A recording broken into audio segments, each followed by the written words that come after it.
Hello everybody. स्वागत है आपका हमारे इस यूट्यूब चैनल के अंदर। तो आज के इस वीडियो के अंदर हम लोग देखने वाले जेई एडवांस 2025 का ये सवाल। तो सवाल देखिए, दिया गया है let alpha and beta be real numbers such that this limit, ये कोई लिमिट दे रखी है, उसकी वैल्यू हमें गिवन है 2। Then value of alpha plus beta is. तो अगर इस सवाल को हम ध्यान से देखें तो स्पेशली ये लिमिट के ऊपर ही ये सवाल है। इस लिमिट को हम लोगों को सिंप्लीफाई करना है। अब देखिए, इस लिमिट को थोड़ा सा ध्यान से समझे। इस लिमिट की वैल्यू एक्चुअली में फाइनाइट दी गई है हमें सवाल के अंदर। और अगर इस लिमिट की वैल्यू फाइनाइट है, इसका मतलब सबसे पहले हम लोग इसको सिंप्लीफाई करते हैं और चेक करते हैं कि ये कौन सा फॉर्म बन रहा है। सबसे पहला काम लिमिट में हमारा ये रहता है। तो देखिए, अगर हम x की जगह यहाँ जीरो पुट करें तो देखिए ये जो इंटीग्रल है ये 0 to 0 हो जाएगा। और जैसे ये इंटीग्रल 0 to 0 होगा तो ये एक्सप्रेशन जीरो मिलेगा हम लोगों को। ये वाला एक्सप्रेशन पूरा जीरो हो जाएगा इंटीग्रल वाला। इसमें जीरो पुट करेंगे तो ये भी एक्सप्रेशन जीरो हो जाएगा। और यहाँ डिनोमिनेटर में एक्स क्यूब है, ये भी जीरो हो जाएगा। इसका ये मतलब है कि जो ये लिमिट है ये 0/0 फॉर्म की है। तो 0/0 फॉर्म की है तो हम लोग क्या कर सकते हैं, सबसे पहले इंटीग्रल है तो उसको हटाने के लिए हम लोग एल ऑपिटल रूल लगाते हैं। तो यूजिंग एल ऑपिटल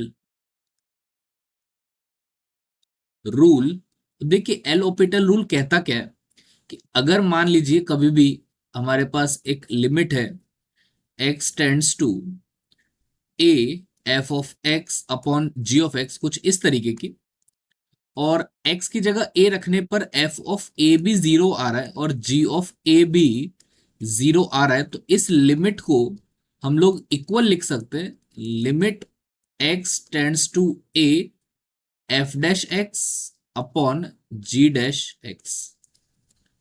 तो क्योंकि ये 0/0 फॉर्म है तो हम लोग एल ऑपिटल रूल लगाते हैं, न्यूमरेटर दोनों में डिनोमिनेटर दोनों को डिफरेंशिएट कर लेते हैं। तो ये कुछ अब ऐसा दिखेगा, limit X tends to zero. Numerator में देखिए पूरा ब्रैकेट वाला एक्सप्रेशन है तो इसको हम देखते हैं। सबसे पहले अल्फा/2 हमारा कांस्टेंट है।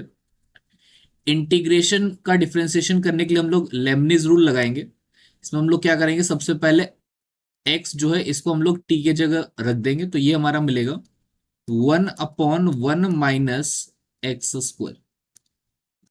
और इंटू एक्स का डिफरेंशिएशन कितना हो जाएगा, 1 हो जाएगा। तो ये आ गया। लोअर लिमिट तो जीरो ही है वैसे, तो कोई इशू नहीं है। देन हम नेक्स्ट टर्म की बात करें तो बीटा तो कांस्टेंट है। एक्स कॉस एक्स के लिए हम लोग प्रोडक्ट रूल लगा लेते। पहले एक्स को सेम रखते, कॉस एक्स का डिफरेंशिएशन हो जाएगा माइनस साइन एक्स। फिर हम लोग बीटा कॉस एक्स को सेम रखेंगे, एक्स का डिफरेंशिएशन तो 1 ही होता है तो ये बीटा कॉस एक्स ही बचेगा। और डिवाइडेड बाय एक्स क्यूब का जो डिफरेंशिएशन है वो हमें मिलेगा 3x²। अब ये हमारे पास लिमिट आई है। अब एक्चुअली में इस लिमिट की जो वैल्यू है ये भी किसके इक्वल आनी चाहिए, 2 के इक्वल आनी चाहिए। तो अगर इसकी वैल्यू हमारे पास 2 के इक्वल है तो हम क्या कह सकते हैं, सबसे पहले वापस से हम लोग यहाँ पर x की वैल्यू जीरो पुट करते हैं। तो जैसे x की वैल्यू जीरो पुट करेंगे हम यहाँ पे, हमें क्या मिल रहा है, यहाँ पर अल्फा/2 we are putting x equals to zero. अल्फा/2 आएगा यहाँ पर, देखिए 1 - 0 का स्क्वायर तो ये तो 1 ही हो गया तो अल्फा/2 मिलेगा। ये सेकेंड टर्म में हम x की जगह जीरो यहां पर पुट करेंगे तो ये तो पूरा जीरो हो गया। Beta cos x, cos zero की वैल्यू 1 होती है तो प्लस बीटा बचेगा। तो जब हम x की वैल्यू जीरो रख रहे हैं तो कुछ टर्म्स हमें बचते हुए नजर आ रहे हैं, अल्फा/2 प्लस बीटा। लेकिन डिनोमिनेटर जो है ना वो क्या बन रहा है, वो जीरो बन रहा है। इसका मतलब अगर डिनोमिनेटर जीरो बन रहा है तो न्यूमरेटर को भी 100% जीरो बनना ही पड़ेगा, तभी इसकी जो लिमिट है वो एक डिफाइंड वैल्यू हो सकती है। इसका ये मतलब है, इसको हम लोग यहाँ पे से हटा देते हैं, अल्फा/2 प्लस बीटा मिला, इसकी वैल्यू जीरो होनी पड़ेगी। तो यहां से हम एक कंडीशन लिख सकते हैं, अल्फा/2 प्लस बीटा, इसकी वैल्यू हम लोगों को क्या होनी पड़ेगी, जीरो। इसको हम फर्स्ट मान लेते हैं। यहाँ अल्फा और बीटा में एक रिलेशन मिल गया हमें। अब अल्फा/2 प्लस बीटा हमारा जीरो हो जाएगा, चलिए इसको हम देखेंगे। नेक्स्ट अगर हम आगे सिंप्लीफाई करें तो इसको हम लोग कैसे लिख लेते हैं, थोड़ा सा इसको सिंप्लीफाई करते हैं। इसमें हम लोग एक्स की जगह 0/0 पुट करेंगे तो ऑब्वियस सी बात है वापस से ये 0/0 फॉर्म बन जाएगा, क्योंकि हमने अल्फा/2 प्लस बीटा को 0 ले लिया। तो फिर हम लोग फिर से जो है एल ऑपिटल रूल लगा सकते हैं। बट एक्चुअली में एल ऑपिटल के साथ साथ हम लोग यहाँ पर एक काम और कर सकते हैं, क्योंकि हो सकता है कि फिर से 0/0 फॉर्म बने। तो इसको सिंप्लीफाई करने के लिए हम लोग ऐसा करते हैं, इसमें हम लोग एक्सपांशन सीरीज लगाते हैं, बहुत ही मजेदार रहता है वो। उसे स्टेप्स कम हो जाते हैं, तो 1 - x² की पावर -1 हो जाएगा ये। और इसके बाद -βx sin x and then plus beta cos x। और डिवाइड में हमारे पास है 3x²।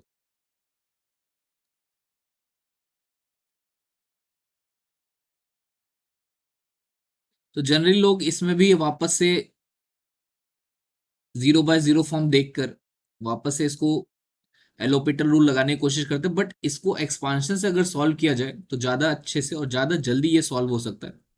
तो इसको अगर हम आगे सिंप्लीफाई करें तो ये बनेगा हमारा, एक्सपांशन लगाते हैं एक एक करके। तो सबसे पहले हम लोग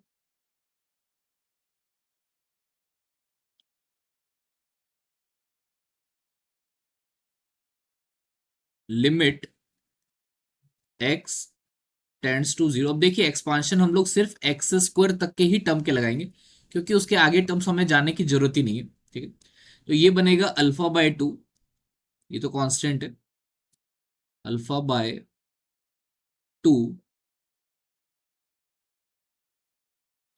1 - x की पावर n का जो 1 + x आप समझ सकते हैं, तो उसकी पावर n का जो एक्सपांशन होता है वो होता है अपने पास 1 + nx। तो n की वैल्यू तो यहाँ -1 है, तो -1 × x की जगह -x² है, तो -x²।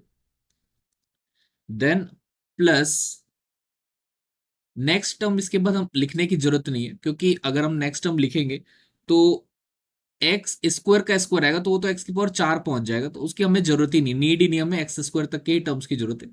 तो आगे के टर्म्स हम लोगों को लिखने की जरूरत नहीं, फालतू की भीड़ नहीं जमा करनी। तो ये काम हो गया यहाँ तक। इसके बाद हम आगे बढ़े तो ये आएगा -βx sin x का हम लोग लगाते हैं। sin x का हो जाएगा अपने पास x, देन -x³ / 3, तो उसको भी लेने की जरूरत नहीं, क्योंकि फिर वो हायर पावर्स पहुंच जाएगी, तो सिर्फ यही ले लेते। Then plus beta times cos X का ले लेते हैं, तो कॉस एक्स का होगा 1 - x² / 2 फैक्टोरियल। उसके बाद आता है +x⁴/4 फैक्टोरियल, तो उसकी भी हमें जरूरत नहीं है, बस इतना ही रिक्वायरमेंट है, तो यहां तक ले लेते हैं। और डिवाइड में हमारे पास क्या आ जाएगा, 3x² तो है ही।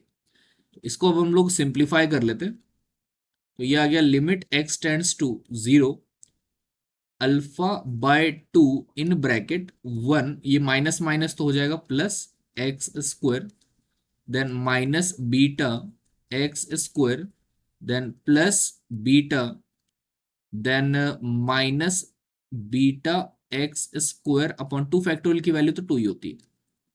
और ये डिवाइड में हमारे पास क्या मिल गया, 3x²।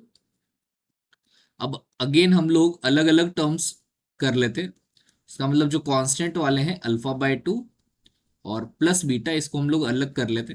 और क्योंकि हम जानते हैं इसकी वैल्यू तो 0 है फर्स्ट कंडीशन से, देन जो टर्म्स बचेंगे x² के कोएफिशिएंट्स अल्फा/2 इधर से बच रहा है, then minus beta and then -β/2। ये सबकी ये जो लिमिट की वैल्यू है ये अपनी 2 थी, ठीक है ना, तो इसको लिख लेते हैं यहाँ पे। तो अल्फा/2, देन ये अपना x² का कोएफिशिएंट बच रहा है। और डिवाइड में भी हम लोगों के पास 3x² है, तो ये आ गया अपने पास 3x²। और इसकी वैल्यू कितनी है, 2 के इक्वल। तो ये बन गया हमारे पास लिमिट। अब जैसे x की वैल्यू हम लोग 0 पुट करेंगे, तो देखिए क्या है, हम जानते हैं अल्फा/2 प्लस बीटा तो 0 ही है, तो ये वाला टर्म तो वैसे भी 0 हो जाएगा। और एक्स स्क्वायर और एक्स स्क्वायर हो जाएगा कैंसल आउट। तो इसका मतलब ये कांस्टेंट वैल्यू बच रही है, तो लिमिट की अब कोई रिक्वायरमेंट नहीं है, तो सीधा सीधा हम लोग ये वैल्यू को लिख सकते हैं, यानी alpha by 2 minus beta by 2। इसी की वैल्यू जो, और ये डिवाइड में 3 भी है, इसकी वैल्यू किसके बराबर है, 2 के बराबर है। तो यहां से हमें क्या मिल गया, अल्फा बाय 2 -3 बीटा बाय 2, ये आ जाएगा, क्रॉस मल्टीप्लाई कर लेते हैं, 3 2 6। अगेन सिंप्लीफाई करेंगे तो ये अल्फा -3 बीटा, एक काम करते हैं, अल्फा बाय 2 हमने को नहीं लिखा था, alpha by 2 first equation plus beta की वैल्यू 0 थी, ये जानते हैं ना हम लोग, अल्फा बाय 2 प्लस बीटा ये अपना 0 है, तो यहां से अल्फा बाय 2 की जगह हम लिख सकते हैं माइनस बीटा। तो ये हम लोग यहाँ लिख देते हैं, अल्फा डिनोमिनेटर को अलग करने की हमें जरूरत नहीं पड़ेगी। तो ये बनेगा हमारे पास, अल्फा बाय 2 हो जाएगा minus beta, then -3 beta bye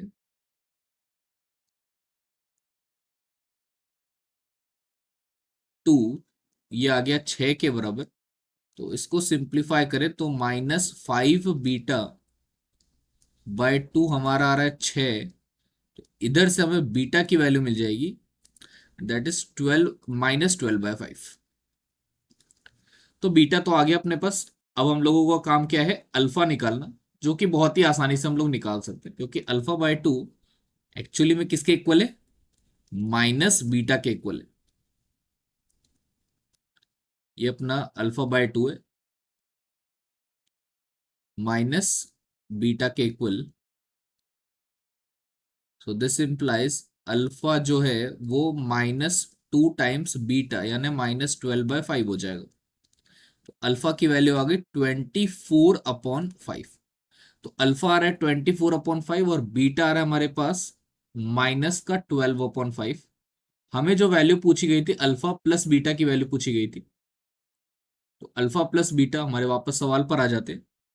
वो हो जाएगा, अल्फा की वैल्यू आई है 24/5 और बीटा की वैल्यू आई है -12/5। 24 - 12 हो जाएगा 12/5। इसको हम लोग डिवाइड करें तो इसकी वैल्यू आती है 2.4। तो ये है हमारा इस सवाल का जवाब। तो जो अल्फा प्लस बीटा की वैल्यू है ये 2.4 के इक्वल आएगी। तो इंटीजर टाइप क्वेश्चन था, तो ये इसका आंसर हो गया। तो बहुत ही बढ़िया सवाल इस बार जेईई एडवांस 2025 के अंदर पूछा गया था, लिमिट्स और लेबनिज रूल के कॉम्बिनेशन से। इस तरीके से इसको सॉल्व करते हैं, इसका आंसर 2.4 है। आई होप आप लोगों को ये क्वेश्चन समझ में आ गया होगा। इसी तरीके के वीडियोस आगे देखने के लिए हम लोगों को सपोर्ट करिए। तो आज के इस वीडियो में इतने ही रखते, थैंक यू।